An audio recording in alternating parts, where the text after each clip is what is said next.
الحمد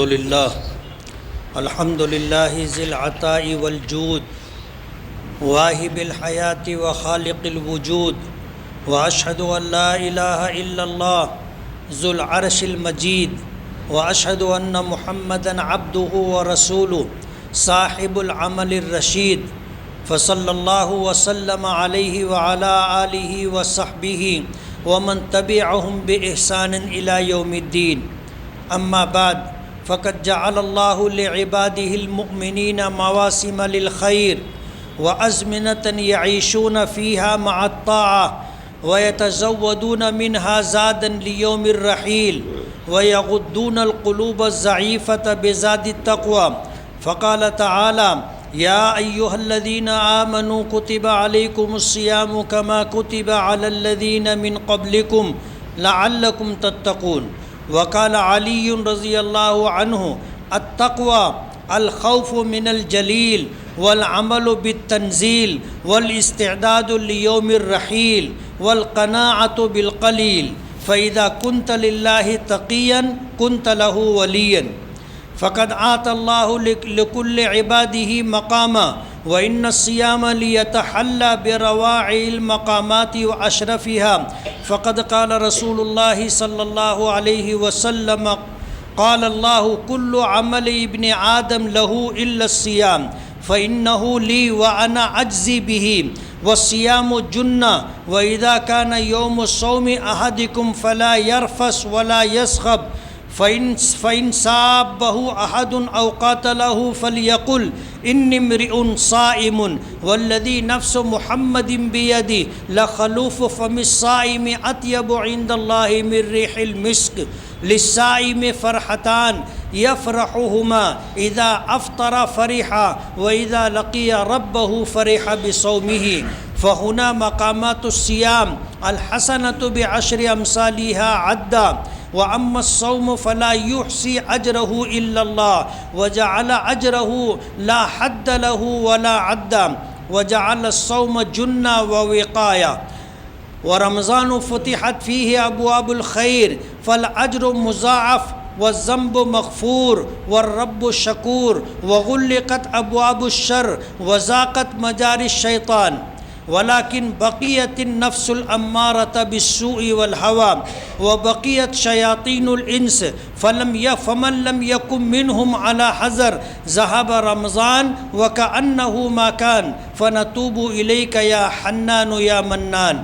نفعني الله وإياكم بما في القرآن والحديث من الآيات والذكر الحكيم، إنه تعالى جواد كريم ملك بر رؤوف رحيم. أقول قولي هذا وأستغفر الله من كل ذنب فاستغفروه إنه هو الغفور الرحيم.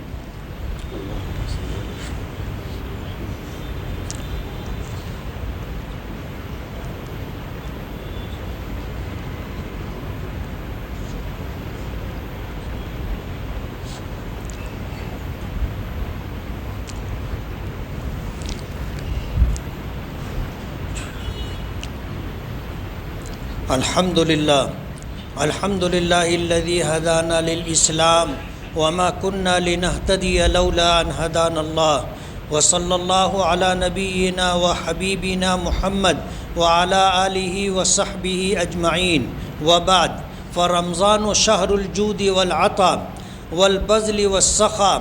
فعن عبد الله بن عباس رضي الله عنهما قال: كان النبي صلى الله عليه وسلم أجود الناس، وأجود ما يكون في رمضان حين يلقاه جبريل، وكان جبريل يلقاه في كل ليلة من رمضان فيدارسه القرآن. فلرسول الله صلى الله عليه وسلم أجود بالخير من الريح المرسلة، ورمضان شهر مغفرة الذنوب. فقد قال النبي صلى الله عليه وسلم: من صام رمضان إيمانا واحتسابا غفر له ما تقدم من ذنبه، ومن قام ليلة القدر إيمانا واحتسابا غفر له ما تقدم من ذنبه. وأشقى الناس من دخل موسم الخير ولم ينل منه شعبة من الفضل. فقد قال النبي صلى الله عليه وسلم لما رقيت الدرجة الأولى جاءني جبريل فقال شقي عبد أدرك رمضان فانسلخ منه ولم يغفر له فقلت آمين. عباد الله، إنما هي سويعات وأيام معدودات لعلنا ندرك فيها نفحات الرحمن جل وعلا، ولعلنا لا نلقاه بعد عامنا هذا. اللهم اجعلنا ممن يصومه ويقومه إيمانا واحتسابا بفضلك واحتسابا لأجرك. هذا وصلوا وسلموا رحمكم الله على خير الورى وأفضل من وطي الثرى كما أمركم بذلك المولى جل وعلا. قال تعالى قولا كريما: إن الله وملائكته يصلون على النبي يا أيها الذين آمنوا صلوا عليه وسلموا تسليما. فاللهم صل وسلم وبارك وأنعم على محمد بن عبد الله أبي القاسم ما تعاقب الجديدان وتتابع المواسم. وارض اللهم عن الخلفاء الراشدين المهديين سادتنا الكرام أبي بكر وعمر وعثمان وعلي، وعن سائر صحابة نبيك أجمعين ومن تبعهم بإحسان إلى يوم الدين. تعادلوا عباد الله، فإن الله أمر بقوله: إن الله يأمر بالعدل والإحسان وإيتاء ذي القربى وينهى عن الفحشاء والمنكر والبغي يعظكم لعلكم تذكرون. اذكروا الله العظيم الجليل يذكركم واشكروه على نعمه يزدكم ولذكر الله أكبر والله يعلم ما تصنعون.